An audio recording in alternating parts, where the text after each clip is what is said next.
তুমি বন্ধু আমার চির সুখে থাকো।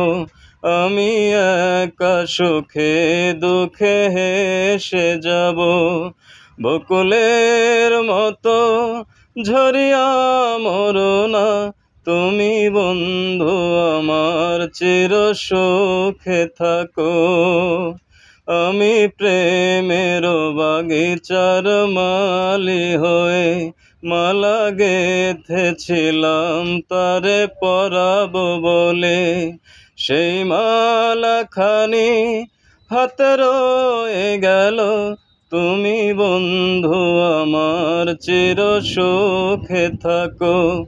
আমি একা সুখে দুঃখে হেসে যাব। বকুলের মতো ঝরিয়া মরো না, তুমি বন্ধু আমার চির সুখে থাকো।